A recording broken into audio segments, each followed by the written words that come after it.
और सबसे पहले रुख अहम जानकारी का करेंगे। छत्तीसगढ़ में सरकार के 3 साल पूरे होने के बाद मंत्रिमंडल में फेरबदल की चर्चाओं के बीच मुख्यमंत्री भूपेश बघेल दिल्ली रवाना हुए। 3 दिवसीय प्रवास में सीएम बघेल दिल्ली में केंद्रीय नेताओं से मिलेंगे।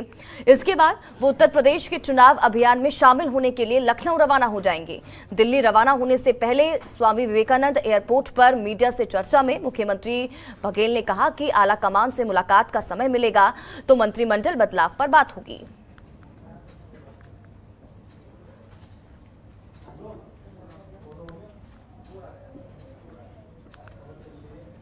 मनमोहन नेता ज्यादा जानकारी के साथ हमारे संवाददाता इसी खबर पर हमारे साथ जुड़ चुके हैं, उनका रुख करेंगे। मनमोहन, जानकारी चाहेंगे। मुख्यमंत्री बघेल की तरफ से ये कहा गया है कि इस दौरे के दौरान जब आलाकमान से अगर मुलाकात होती है तो मंत्रिमंडल बदलाव पर उनकी तरफ से बातचीत की जाएगी। और इसके साथ ये भी बताइएगा, क्योंकि दौरा जो रहने वाला है, क्या कुछ इस दौरान अहम रहेगा, क्या कुछ चीजें सामने निकल कर आ रही हैं, जानकारी। बिल्कुल स्वाति, बता दूं कि छत्तीसगढ़ के मुख्यमंत्री भूपेश बघेल दिल्ली दौरे पर हैं और दिल्ली दौरे में आज वो जो कांग्रेस के जो शीर्ष नेता हैं उनसे मुलाकात होगी। इसके साथ बता दूं कि छत्तीसगढ़ में के जो सियासी हालात हैं उसे लेकर दिल्ली में चर्चा होगी और जो यूपी चुनाव में सीएम भूपेश बघेल को पर्यवेक्षक बनाया गया तो उसे लेकर भी वो यूपी चुनाव में जो रणनीति बनानी है उसे लेकर भी शीर्ष नेताओं से चर्चा होगी। साथ ही एक बात बता दूं कि छत्तीसगढ़ की जो भूपेश बघेल की सरकार है पूरा होने के बाद एक कयास भी यह लगाया जा रहा है और जाहिर सी बात है कि छत्तीसगढ़ में जो मंत्रिमंडल में फेरबदल की जो अटकलें लगाई जा रही है उसे लेकर भी चर्चा होगा। तो यह जो सीएम भूपेश बघेल का जो दिल्ली दौरा है कहीं ना कहीं महत्वपूर्ण है और इस पूरे दौरे को लेकर कहीं ना कहीं सियासत में भी हलचलें मची हुई है। जी बिल्कुल मनमोहन, साथ ही जानकारी भी ये भी कहा जा रहा है कि लखनऊ भी पहुंचेंगे मुख्यमंत्री भूपेश बघेल, तो जानकारी इसको लेकर भी लखनऊ में क्या कुछ इस दौरान अहम रहेगा। देखिए स्वाति, सीएम भूपेश बघेल को जब से यूपी चुनाव का पर्यवेक्षक नियुक्त किया गया है तब से वो लगातार जो यूपी का दौरा कर रहे हैं और यूपी का दौरा उनका इसलिए भी इम्पोर्टेंट है क्योंकि उन्हें पर्यवेक्षक नियुक्त किया गया है और किस तरीके से उत्तर प्रदेश में कांग्रेस को बढ़त दिलाएं, किस तरीके से यूपी में कांग्रेस की सरकार बने, इसे लेकर छत्तीसगढ़ के जो मुख्यमंत्री हैं भूपेश बघेल वो लगातार उत्तर प्रदेश के दौरे पर तो हैं ही और छत्तीसगढ़ में जो चुनावी वादे किए गए थे, जो चुनावी जो रणनीति बनाई गई थी और 15 साल जो बीजेपी की सरकार थी उसे किस तरीके से सत्ता से खदेड़ा था, तो ये जो पूरा रणनीति है ये कहीं ना कहीं उत्तर प्रदेश में लाने का जो इनका योजना है चल रहा है। तो जाहिर सी बात है क्योंकि चुनाव है और चुनाव के मद्देनजर ये जो राजनीति माहौल है ये देखी जा रही है, तो सीएम भूपेश बघेल का ये जो दौरा है कहीं सबसे बड़ी महत्वपूर्ण बात है। जी चलिए ठीक है मनमोहन, आप बने रहिए हमारे साथ, अगली खबर पर भी आपसे अपडेट लेंगे। फिलहाल बढ़ते हैं आगे, रुख अगली है जानकारी का करेंगे। अचानक प्रदेश में बढ़ती ठंड ने लोगों की मुश्किलों को बढ़ा दिया है। ठंड से बचने के लिए लोग अलाव का सहारा लेने लगे हैं। बढ़ती ठंड को ध्यान में रखते हुए सीएम भूपेश बघेल ने सभी जिले के कलेक्टरों को निर्देश दिए हैं कि अपने अपने क्षेत्रों में ठंड से बचने के लिए लोगों को अलर्ट कर दें। इसके साथ ही लोगों को ठंड से बचने के लिए अलाव जलाने की व्यवस्था करें और जरूरतमंदों को कंबल भी बांटे जाएं ताकि प्रदेश की जनता ठंड से बची रहे। मनमोहन हमारे साथ जुड़े हुए हमारे संवाददाता लगातार मनमोहन का रुख करेंगे। मनमोहन, वो ट्वीट भी हम देख रहे हैं जो सीएम की तरफ से किया गया है और ये भी कहा गया उनकी तरफ से कि लोगों को अलर्ट किया जाए क्योंकि अब आने वाले समय में सर्दी और भी ज़्यादा होगी, बढ़ेगी, और ये भी निर्देश दिए हैं कि लोग जो हैं उनको कंबल बांटे जाएं। जानकारी इसको लेकर स्वाति, एक बात बता दूं कि छत्तीसगढ़ के मुख्यमंत्री भूपेश बघेल का एक निर्देश जारी हुआ है जिसमें प्रदेश के समस्त कलेक्टरों को उन्होंने निर्देशित किया है कि प्रदेश में जो कड़ाके की ठंड पड़ रही है उसे लेकर किस तरीके से लोगों को सुविधा दी जाए और किस तरीके से ठंड से बचने के लिए उन्होंने कलेक्टर को निर्देशित किया है। एक बात बता दूं स्वाति कि कल ही छत्तीसगढ़ के जो बिलासपुर है वहां पर एक वृद्ध की ठंड से मौत हुई है। तो जाहिर सी बात है ये बड़ी बात है और इसे लेकर सीएम भूपेश बघेल ने यह जो खबर आई थी इसके बाद सीएम भूपेश बघेल सभी कलेक्टरों को निर्देशित किए हैं कि अलाव का व्यवस्था की जाए एवं समस्त जो गर्म कपड़े हैं उनकी व्यवस्था की जाए एवं जो फुटपाथ है उन पर भी ध्यान दिया जाए। तो जाहिर सी बात है कि जिले के कलेक्टरों को निर्देशित करने के बाद आज उसकी तस्वीर भी दिखने को मिली है। हम अभी वर्तमान स्थिति की बात करें तो प्रदेश के 3-4 जिलों से खबर आई है कि जो जिले के कलेक्टर हैं वो लगातार मुआयना कर रहे हैं और ठंड से बचने के लिए लगातार निर्देशित कर रहे हैं अपने आला अधिकारी को। बिल्कुल मनमोहन, एक सवाल और यहाँ पर, क्योंकि देखिए सर्दी का मौसम जब आता है, क्योंकि तैयारियां अपने स्तर पर प्रशासन की तरफ से की जाती है, सरकार की तरफ से भी अलर्ट किया जाता है। अलाव को लेकर यहाँ पर भी कहा गया कि लोगों को सतर्क किया जाए और अलाव की व्यवस्था की जाए। रैन बसेरों की यहाँ पर अगर हम बात करते हैं तो उसके लिए क्या कुछ व्यवस्थाएं, क्योंकि इससे पहले जब हम स्थिति देखते थे तो कहीं पर रैन बसेरे होते नहीं थे या फिर उनकी जो स्थिति थी वो ठीक नहीं होती थी। लोग जब हम देखते थे उनमें या तो किसी रैन बसेरे में इतने ज़्यादा लोग होते थे कि ठीक से सो नहीं पाते थे। तो इसको लेकर क्या जानकारी, इस पर भी काम किया जा रहा है क्या?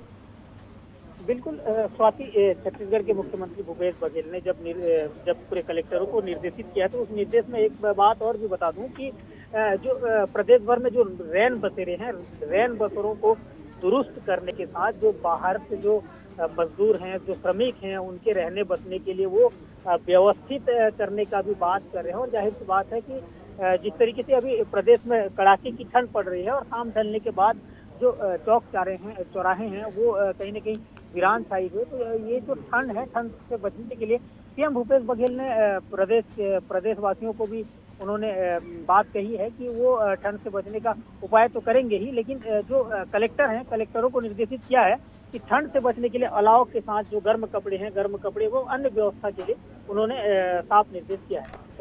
ठीक है मनमोहन, बने रहिए आप हमारे साथ। अगली खबर पर भी आपसे अपडेट लेंगे। फिलहाल ये जानकारी हमारे संवाददाता हम तक पहुंचा रहे थे। और चलिए बढ़ते आगे, रुख अगली जानकारी का करेंगे। नगरीय निकाय चुनाव को लेकर चल रहा मतदान समाप्त हो गया है। राजनांदगांव नगर निगम के वार्ड नंबर 17 में उपचुनाव और जिले के खैरागढ़ नगर पालिका परिषद के 20 वार्डों में आम चुनाव के मतदान 20 दिसंबर को संपन्न हुए। 23 दिसंबर को मतों की गिनती की जाएगी। राजनांद नगर निगम के वार्ड नंबर 17 में 67.72% मतदान हुए और खैरागढ़ की अगर बात की जाए तो खैरागढ़ नगर पालिका परिषद में लगभग 81.21% से अधिक मतदान हुए हैं।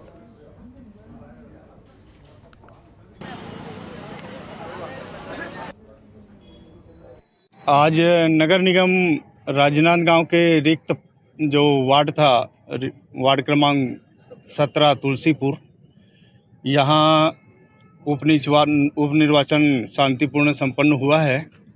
कुल मतदाता इस वार्ड में 4,489 थे। इसमें अभी जो फाइनल रिपोर्टिंग उसके हिसाब से 3,311 वोट पड़े हैं, जो लगभग 67% कुल वोटिंग हुई है। और वहीं नगर निगम कोरबा के वार्ड नंबर 25 सुदर्शन समाज के लिए बने सामुदायिक भवन का राजस्व मंत्री जयसिंह अग्रवाल ने लोकार्पण किया। करीब 8.5 लाख रुपए की लागत से बने भवन का उपयोग समाज के लोग करेंगे।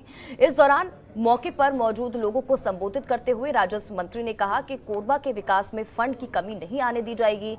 इसके साथ ही उन्होंने बताया कि वार्ड पार्षद शैलेंद्र सिंह के पार्षद फंड के 7 लाख रुपए की सहायता से सामुदायिक भवन की 4 दीवारी बनाई जाएगी।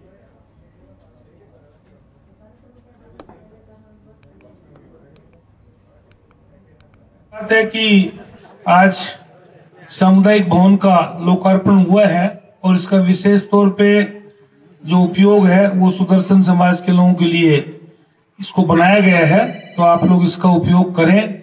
बहुत खुशी होगी कि आप लोगों का समाज संगठित होके यहाँ अपनी बैठकें करेगा, समाज की तरक्की उन्नति के लिए प्रयास करेगा। नगर पालिका निगम कोरबा के पिछले कार्यकाल में पूर्व महापौर भाभी श्रीमती रेणु अग्रवाल जी के द्वारा कोरबा निगम क्षेत्र में 6 नग सामुदायिक भवन का निर्माण प्रारंभ किया गया था। कोरोना संकट की वजह से निर्माण कार्य में थोड़ा विलंब हुआ, लेकिन एक एक करके कल दर्री क्षेत्र में एक सामुदायिक भवन का लोकार्पण माननीय राजस्व मंत्री जी के द्वारा किया गया। आज ये दूसरे सामुदायिक भवन का लोकार्पण यहाँ पर किया जा रहा है और ये सामुदायिक भवन आप सभी के काम आएगा। और वहीं बलौदा बाजार से लगे भाटा गांव में 7 अज्ञात डकैतों ने हथियारों के बल डकैती को अंजाम दिया था, जिसमें 5 लाख रुपए और 2 लाख रुपए के जेवर सहित डकैत ले उड़े थे। तलवार, पिस्टल और घातक हथियारों से लैस सभी आरोपी भाटा गांव के सुकालू टेंट हाउस के संचालक के घर पर वारदात को अंजाम देने के लिए घर में घुस जाते हैं और सभी सदस्यों को हथियार दिखाकर धरा धमकाकर सभी को रस्सी से बांध देते हैं। घर वालों के विरोध करने पर संचालक की छोटी लड़की के साथ मारपीट भी करते हैं, जिसमें वो घायल हो गई थी। पुलिस को सूचना मिलते ही नवनियुक्त तेज तर्रार पदस्थ, आपको बता दें कि एसएसपी दीपक झा के मार्गदर्शन में एसडीओपी सुभाष दास और इसी के साथ ही बलौदा बाजार सिटी कोतवाली के प्रभारी विजय चौधरी सहित साइबर टीम ने इस डकैत कांड को 48 घंटे के भीतर अलग अलग जिलों में जाकर जांच की और रायगढ़ के जूट मिल चौराहे थाना क्षेत्र से सभी आरोपियों को हथियारों सहित लूटी गई रकम के साथ गिरफ्तार करने में सफलता हासिल की है। देते हुए अंदर भी जो पति पत्नी थे, संतोष कौर की पत्नी, उनको भी धमकाते हुए उनके घर से काफ़ी सारी मात्रा में जो जेवरात थे और नकदी लगभग 5 लाख कट्टे की नोक पे, चाकू की नोक पे उनसे लूट लिए और लूट करके पुलिस को नहीं बताने की शर्त पे उनको छोड़ते हुए वहाँ से भाग गए थे। चूँकि ये गंभीर घटना थी और शहर से लगा हुआ एक कस्बे का, एक गांव का मामला था, इसको देखते हुए त्वरित एक्शन लेते हुए हम लोगों ने जो एसडीओपी हमारे बलौदा बाजार हैं श्री सुभाष, इनके नेतृत्व में टीम बनाई और कोतवाली थाना प्रभारी विजय, और इन्होंने 2 टीम बनाई और दोनों टीम बना करके हम लोगों ने कुछ क्लू उनके द्वारा भी दिया गया था जो प्रार्थी थे, और कुछ क्लू हम लोगों को जो आसपास के कैमरेज हैं उनको खंगालने के बाद और भी जो टेक्निकल चीज़ें हैं और जो मुखबिरों से जानकारी लेने के बाद हम लोगों ने प्राप्त किया। उसके आधार पर जो टीमें हैं पास के जिलों में, जांजगीर में, कोरबा में, रायगढ़, हर जगह हम लोगों ने भेजा और भेजने के बाद लगातार मेहनत करने के बाद 48 घंटे के अंदर हम लोगों ने जो उसमें शामिल थे 6 आरोपियों उनको गिरफ्तार करने में सफलता हासिल की है। बहुत धन्यवाद सराहनीय हूँ पूरी इसकी टीम को और साइबर टीम को, और मैं अपने तरफ से साइबर टीम वाले लोग को 10,000 इनाम देने की घोषणा करता हूँ। और पत्रकार बंधु लोग को जो मेरा मतलब आके घर में जो इंटरव्यू लिए, सब किए, उसके लिए उन लोग को भी बहुत बहुत धन्यवाद देता हूँ। और ख़ास करके थाना की टीम और साइबर टीम को, उन लोग को बहुत बहुत धन्यवाद जो 48 घंटे में पकड़ के सामने लेके आए आरोपी को। खबरों के निष्पक्ष विश्लेषण के लिए सब्सक्राइब करें जनतंत्र TV and press the bell icon. Never miss any update.